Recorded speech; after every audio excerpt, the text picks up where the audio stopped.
जय माता दी। प्रेम से बोलिए संतोषी माता की जय। आज शुक्रवार के दिन आप सुनिए संतोषी माता की व्रत कथा। एक बुढ़िया थी और उसके 7 बेटे थे।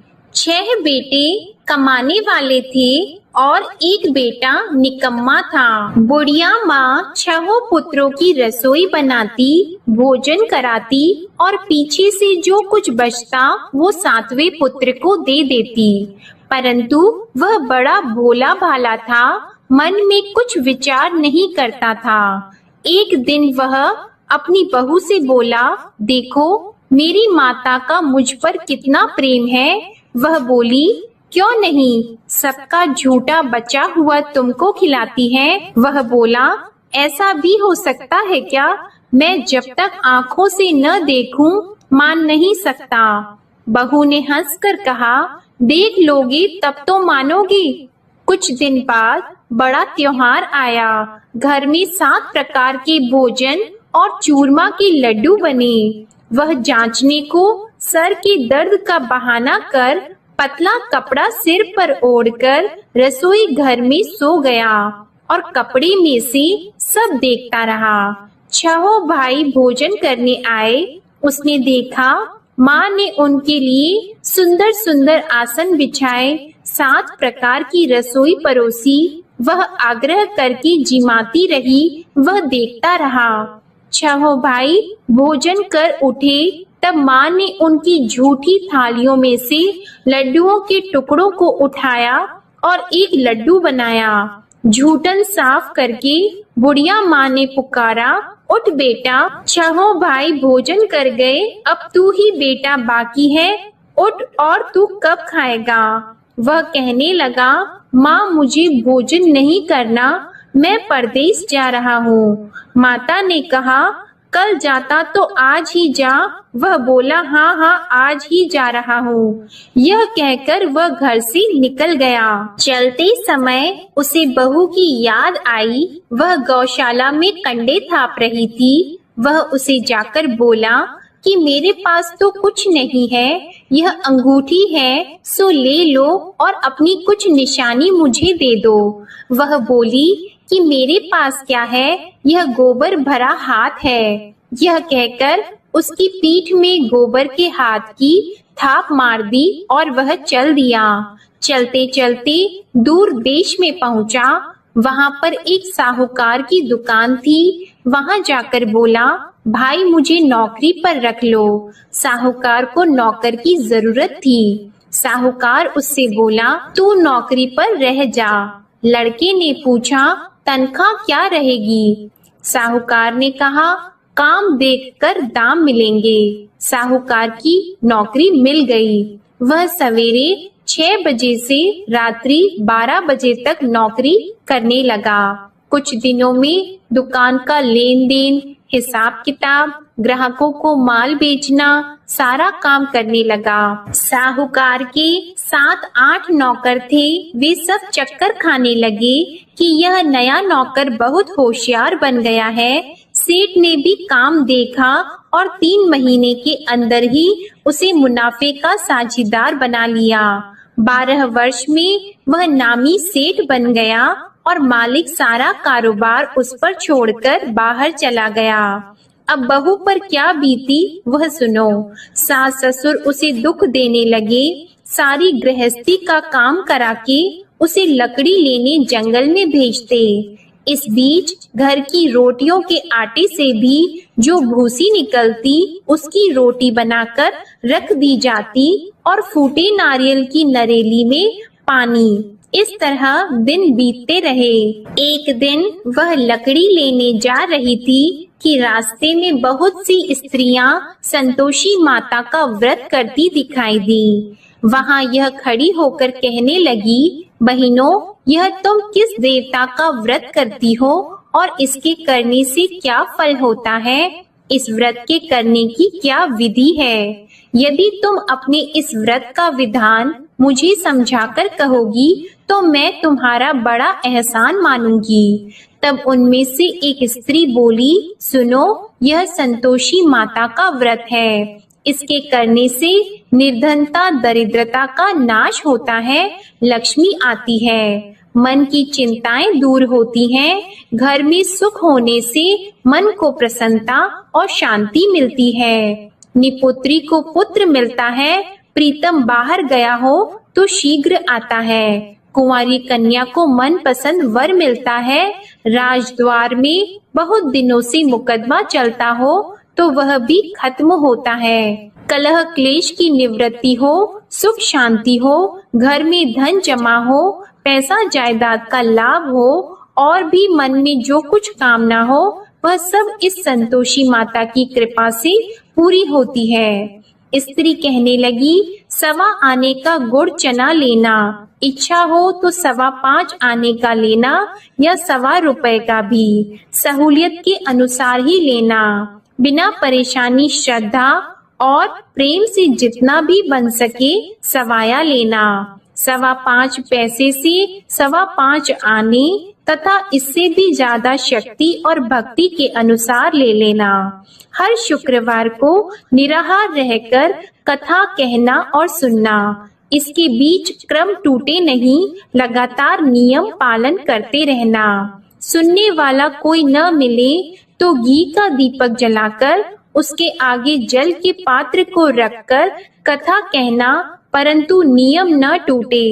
जब तक कार्य सिद्ध न हो नियम पालन करना और कार्य सिद्ध हो जाने पर व्रत का उद्यापन करना। 3 मास में माता फल पूरा करती है। यदि किसी के खोटे ग्रह हो तो भी माता 1 वर्ष में अवश्य कार्य सिद्ध करती हैं। कार्य सिद्ध होने पर ही उद्यापन करना चाहिए, बीच में नहीं करना चाहिए। उद्यापन में 2.5 सेर आटे का खाजा तथा इसी अनुसार से खीर तथा चने का साग बनाना। 8 लड़कों को भोजन कराना, जहाँ तक मिले देवर जेठ भाई बंधु कुटुंब के लड़के लेना, न मिले तो रिश्तेदारों और पड़ोसियों के लड़के बुलाना, उन्हें भोजन कराकर यथाशक्ति दक्षिणा देना और माता का नियम पूरा करना। उस दिन घर में कोई खटाई नहीं बनाना। यह सब सुनकर बुढ़िया की बहू वहां से चल दी। रास्ते में लकड़ी के बोझ को बेच दिया और उन पैसों से गुड़ चना लेकर माता के व्रत की तैयारी करने लगी।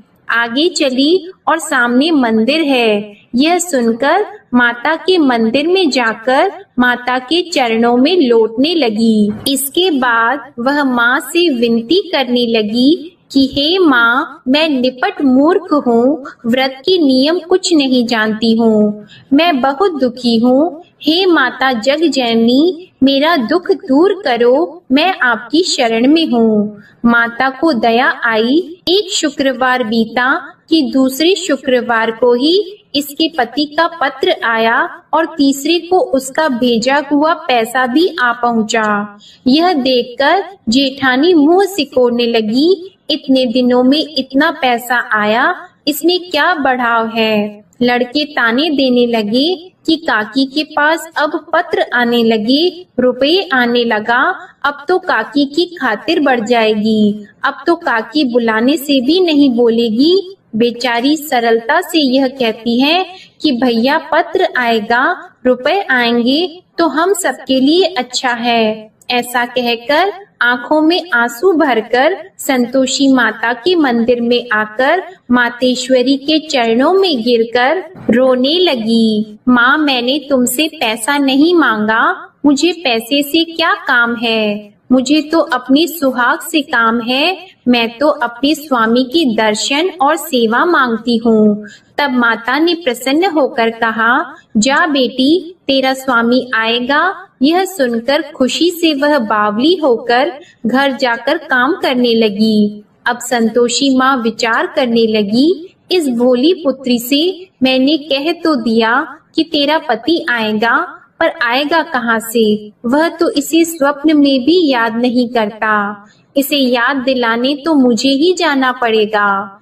इस तरह माता उस बुढ़िया के बेटे के पास जाकर स्वप्न में प्रकट होकर कहने लगी, साहूकार के बेटे, सोता है या जागता है? वह कहता है, माता सोता भी नहीं हूँ, जागता भी नहीं हूँ, बीच में ही हूँ, कहो क्या आज्ञा है। माँ कहने लगी, तेरा घर बार है या नहीं? वह बोला, मेरा सब कुछ है माता, माँ बाप भाई बहन बहू, क्या कमी है? माँ बोली, पुत्र तेरी घरवाली कष्ट उठा रही है, माँ बाप उसे दुख दे रहे हैं, वह तेरे लिए तरस रही है, तू उसकी सुध ले। वह बोला, हाँ माता, यह तो मुझे मालूम है, परंतु जाऊं कैसे? परदेश की बात है, लेन देन का कोई हिसाब नहीं, कोई जाने का रास्ता नजर नहीं आता, कैसे चला जाऊं?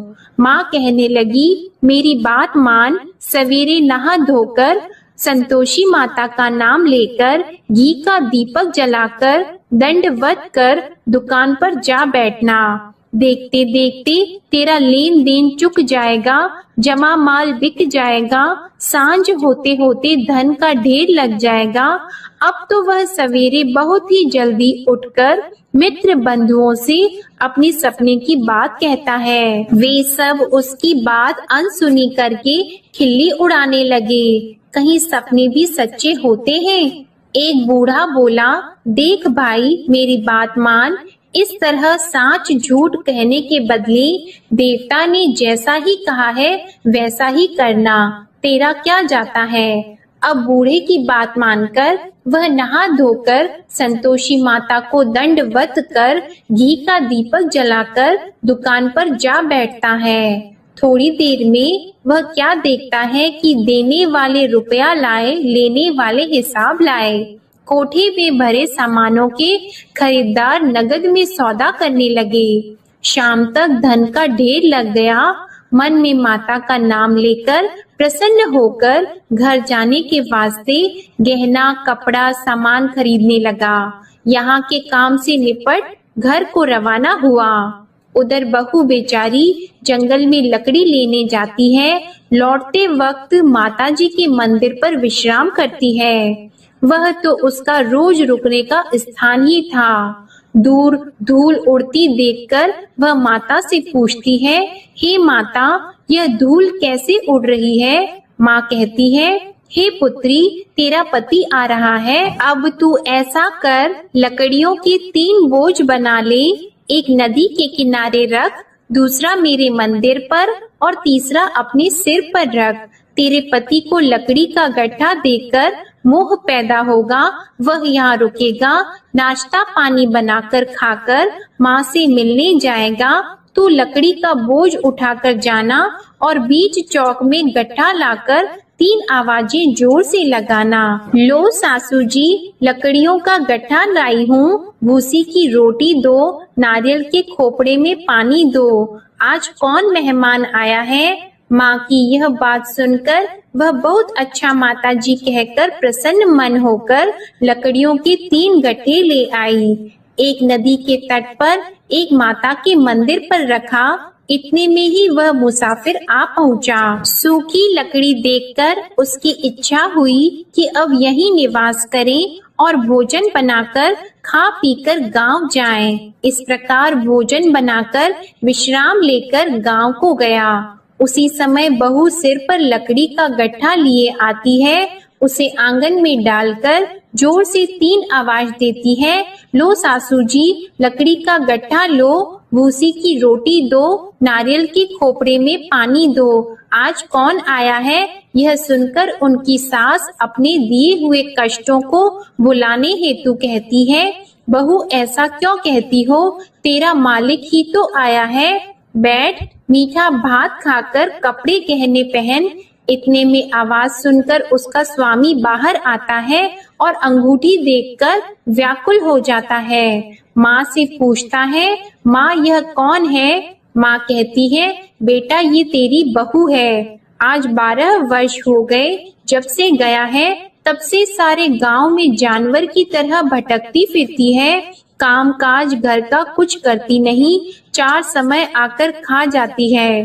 अब तुझे देखकर भूसी की रोटी और नारियल के खोपड़े में पानी मांगती है।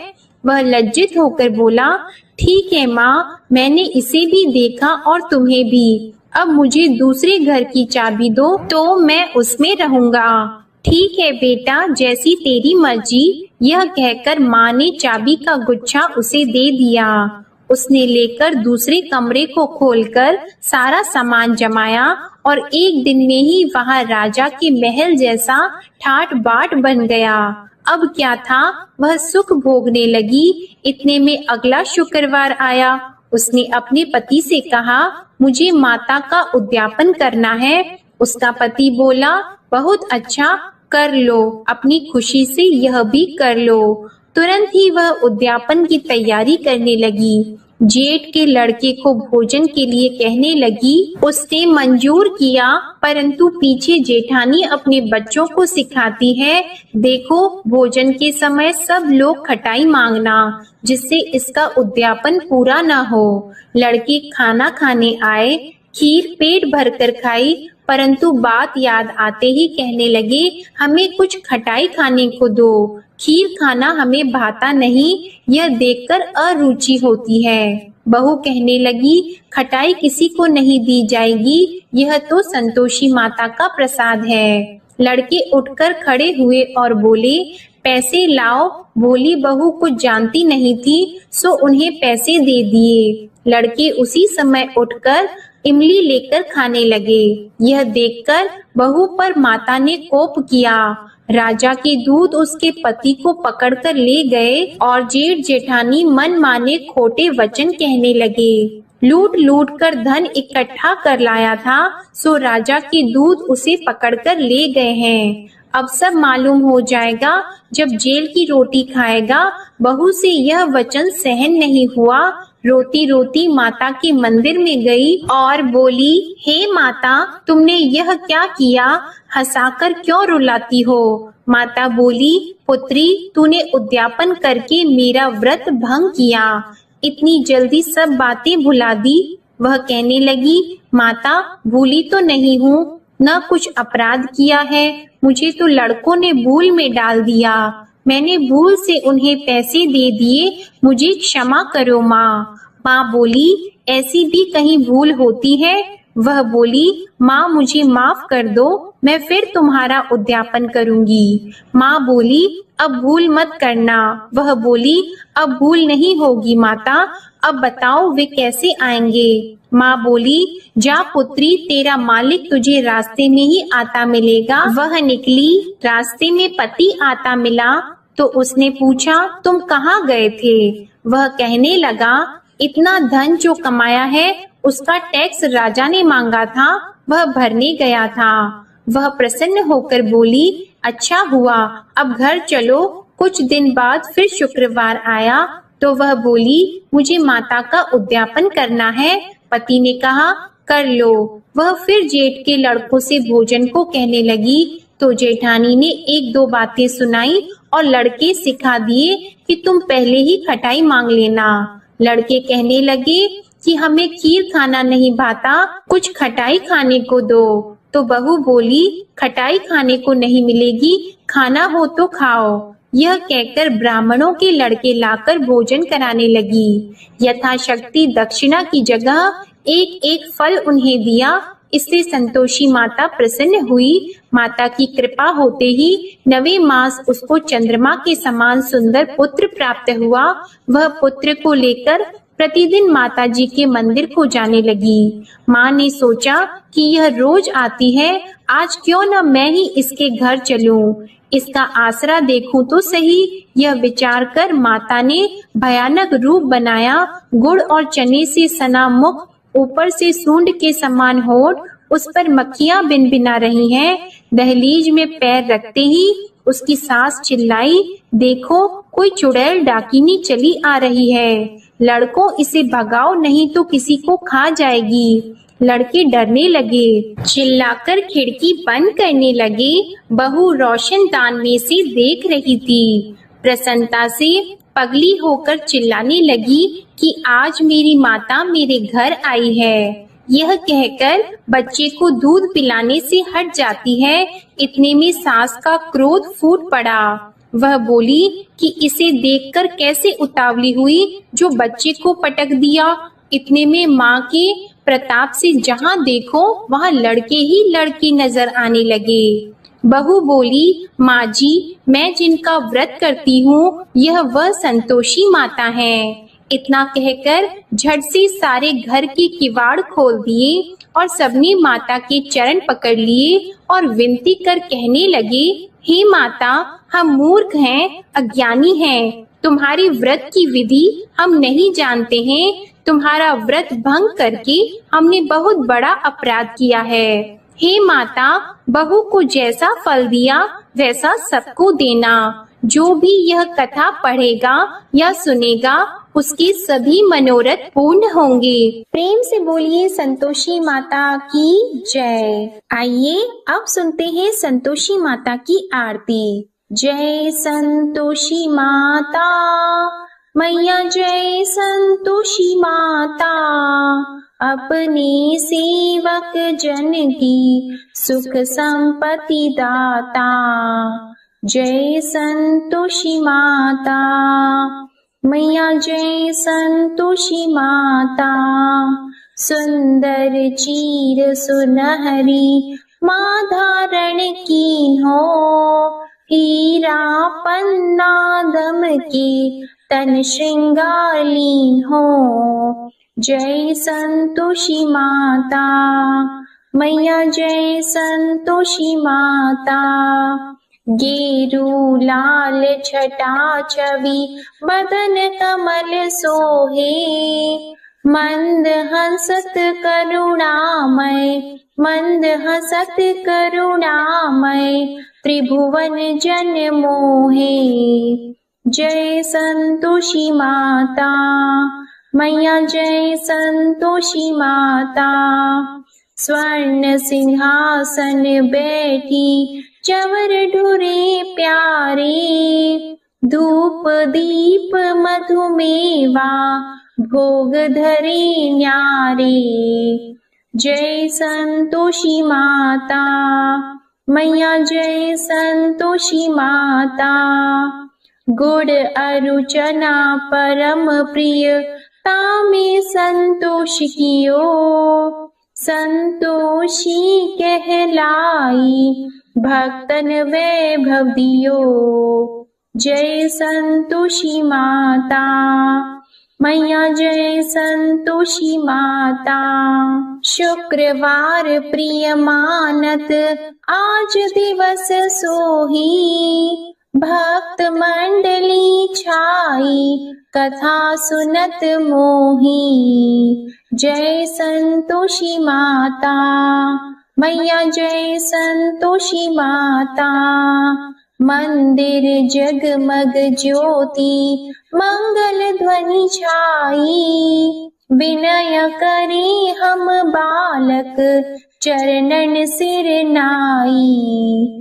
जय संतोषी माता मैया, जय संतोषी माता, भक्ति भावमय पूजा अंगीकृत कीजिए। जो मन बसे हमारी इच्छा फल दीजिए। जय संतोषी माता मैया, जय संतोषी माता, दुखी दरिद्री रोगी संकट मुक्त किए। बहु धन धान्य भरे घर सुख सौभाग्य दिए।